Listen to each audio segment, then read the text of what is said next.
tanggapan ng Department of Labor and Employment. Hindi raw kailangan na bawiin pa yung naunang 60 pesos na dagdag na sahod. Bagaman ang paglalabas ng temporary restraining order, nanindigan na dumaan sa tamang proseso ang wage review na isinagawa. May balita si Bombo Isa Cotoner. Nilinaw ng Department of Labor and Employment na hindi na kailangang isauli ng mga manggagawang nakatanggap na ng dagdag sahod bago pa ipatupad ang temporary restraining order laban sa 85 pesos minimum wage increase sa National Capital Region.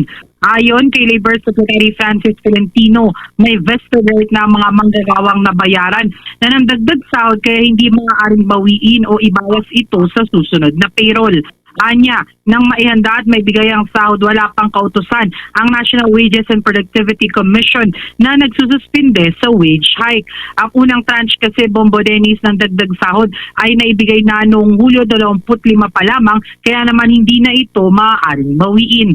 Kahapon, Hulyo 30, naglabas ang Pasig City Regional Trial Court Branch 152 ng temporary restraining order na pansamantalang nagpapatigil sa pagpapatupad ng NCR Wage Order number 27 na nagtatakda ng 85 pesos na arawang dagdag sahod. Mananatiling epektibo ang TRO hanggang Agosto 13. Sinabi rin ng Department of Labor and Employment na nakikipag-ugnayan na ito sa Office of the Solicitor General kasama ang National Wages and Productivity Commission at Regional Tripartite Wages and Productivity Board NCR upang ipagtanggol naman sa korte ang legalidad ng wage order. Nanindigan ng ahensya na dumaan sa tamang proseso at konsultasyon sa labor, employers at gobyerno ang pag-aproba ng wage increase. Kaugnay niyan, pakinggan natin ang naging pagtatanong ng Bombo Radio Philippines kay Department of Labor and Employment Secretary Francis Tolentino. What does it mean, Sec? Meaning ba nito ibabalik yung naunang 60 pesos? Or kasi parang status ko anti-order eh. So, ibig sabihin, kung ano yung status noon, yung 695. Pero paano po yung mga employers na nagbigay na ng 60 pesos? Yun ang yung hindi nakakaalam noon, meron ng vested right yung manggagawa nun. So, hindi na dapat isauli yun.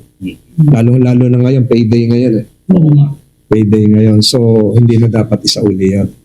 Kasi at the time, it was prepared and at the time it was received, wala pang order yung National Wages and Productivity Commission na suspended.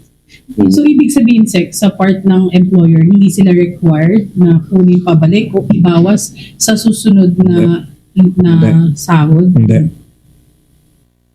Samantala, sa kabilang banda, kinundi naman ng ilang labor groups ang paglalabas nga ng TRO at ang hindi pagtindig ni Labor Secretary Tolentino na labag umano ito sa Labor Code.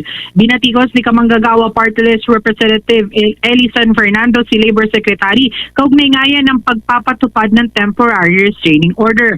Ayon sa mambabatas, labag umano sa Labor Code ang pagpapalabas ng temporary restraining order ng Pasig RTC at dapat itong tutulan ng dole sa halip na sundin. Yung giniit din yung pag-apela sa wage order ay dapat dumaan muna sa National Wages and Productivity Commission at hindi sa regular na hukuman. Kaugnay niyan, pakinggan natin ang tinig ni Kamanggagawa Representative Elisan Fernando. Article 126 of Labor Code. Bawal maglabas ng kahit anong TRO or preliminary, temporary, or permanent injunction ang mga korte laban sa wage order o any proceedings ng commission o ng wage board. Pero, itong Department of Labor and Employment, sa halip na tumindig sa kung ano nakasulat sa Labor Code, nauna niya pang sinabi na kailangan daw respetuhin kung ano sinasabi ng korte. Defective na nga eh. Hindi nga po pwede, hindi pwede manghimasok ang korte sa usapin o sa jurisdiction na wala siyang kinalaman. That power is exclusively within the power of DOLE and National Wages and Productivity Commission. Ipasok ko lang yung Article 123 ng Labor Code. Kung merong hindi gusto, halimbawa ng malalaking negosyante, yung wage order, ang proseso, hindi kayo dediretso sa korte. Para sa Bombo Network News, ito si Bombo Isa Cotoner and this is Bombo Radio Philippines, the #1 and most trusted source of news and information. Basta Radio Bombo!